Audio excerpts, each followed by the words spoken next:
इस क्वेश्चन में इन्होंने आपको डिफरेंशियल इक्वेशन दिया और इनिशियल कंडीशन दी। अच्छा, डिफरेंशियल इक्वेशन आप ध्यान से देखिए, लीनियर डिफरेंशियल इक्वेशन है और यहाँ जो अल्फा और बीटा इन्वॉल्व है इन्होंने बताया रियल नंबर्स हैं। अब अल्फा बीटा डिफरेंट के लिए डिफरेंशियल इक्वेशन आपका चेंज होता जा रहा है ना।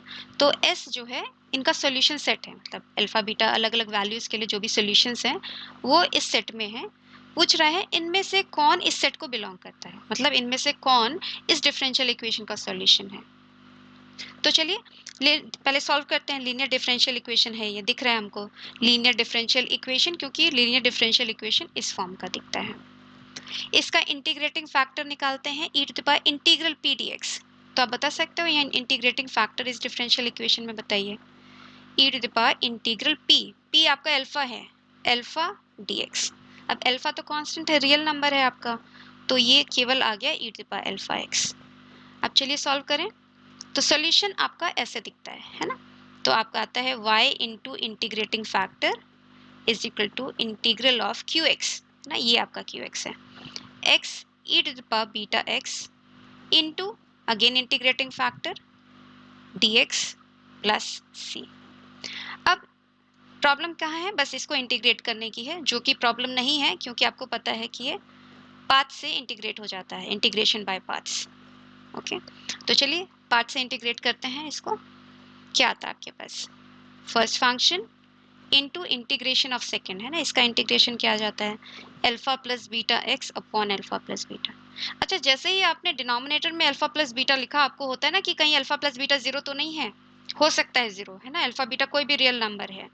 तो इसको हम बाद में कंसिडर करते हैं कि अल्फा प्लस बीटा जीरो भी एक केस हो सकता है ना। उसके लिए क्या करना है, पहले इससे कंटिन्यू करते हैं। Okay, minus integral of derivative of first function integral of second आता है आपको इंटीग्रेट करने, है ना, ऐसे dx प्लस सी।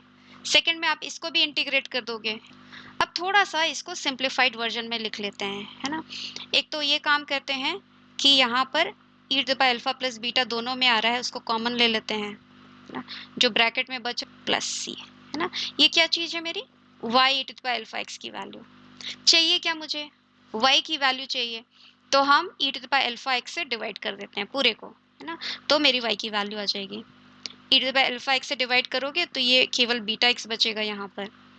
और क्या बचा आपके पास, x अपॉन डिवाइड कर रहे हैं ना, तो c upon e to the power alpha x, या लिख लेते हैं c to the power minus alpha x आ जाएगा। ठीक है, ये आपका सोल्यूशन आ गया, इसको 1 बोल देते हैं। अब c तो पता नहीं है आपको, c कैसे निकालते हो, इनिशियल कंडीशन दी है कि y 1 पर फंक्शन की वैल्यू 1 है, 1 पे फंक्शन की वैल्यू 1 है, तो वो रखते हैं यहाँ पर y 1 है। ओके, तो आता है e to the power beta 1 upon alpha plus beta, x 1 है y भी 1 है, ये plus c e to the power minus alpha.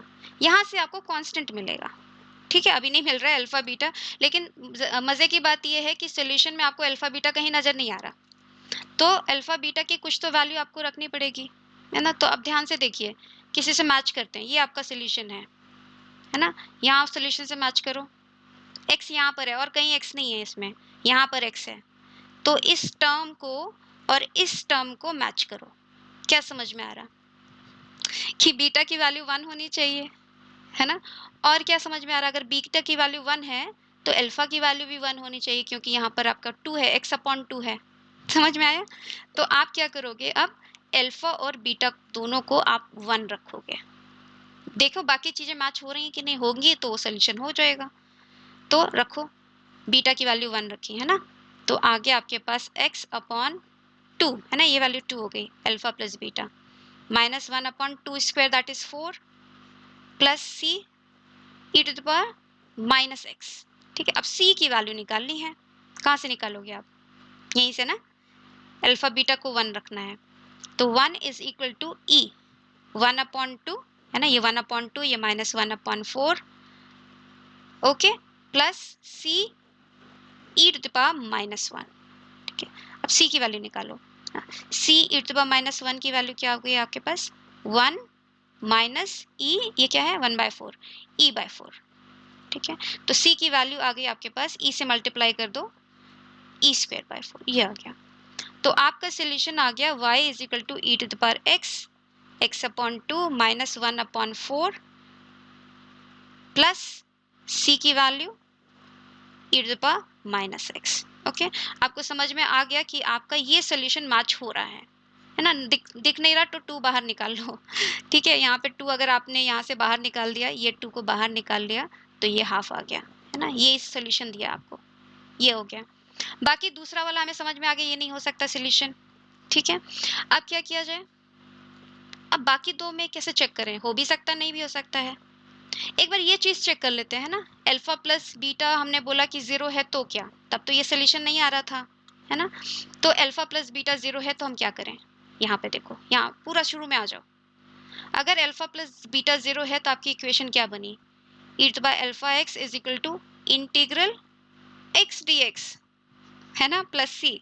बस इतनी सी बची आपकी इक्वेशन। तो चलिए नीचे लिखते हैं, दूसरा सोल्यूशन ढूंढ रहे हैं ना। तो अब बताइए क्या आया मेरे पास? Okay, y okay is E to pi alpha X is equal to X square upon 2 plus C. अब c की वैल्यू के लिए फिर से आप x और y की वैल्यू 1 रखिए, is equal to 1/2 plus C. तो c की वैल्यू आ गई E to pi alpha minus half. अब अल्फा क्या रखूं? E to by alpha minus half, alpha 1 रख दूं क्योंकि आपको दिख रहा है यहाँ पे, है ना, e माइनस हाफ है c की वैल्यू। ओके, तो यहाँ पर अल्फा की वैल्यू आपने रखी 1, ठीक है, अल्फा की वैल्यू 1। तो क्या आ जाता है? E to the power x is equal to X square upon 2 plus c की value is e minus half. और आप y को निकालना चाहो तो e to the power x से डिवाइड कर दो, ठीक है, x से डिवाइड करो मतलब ये ऊपर आ गया, या फिर e to the power minus x से मल्टीप्लाई करो, ऐसा भी सोच सकते हैं ये, ठीक है। तो ये आपका कोई सोल्यूशन है पहला वाला, है ना। तो ए और सी आपका सोल्यूशन है और बाकी दोनों आपके सोल्यूशंस नहीं है। चलिए नेक्स्ट क्वेश्चन देखते हैं।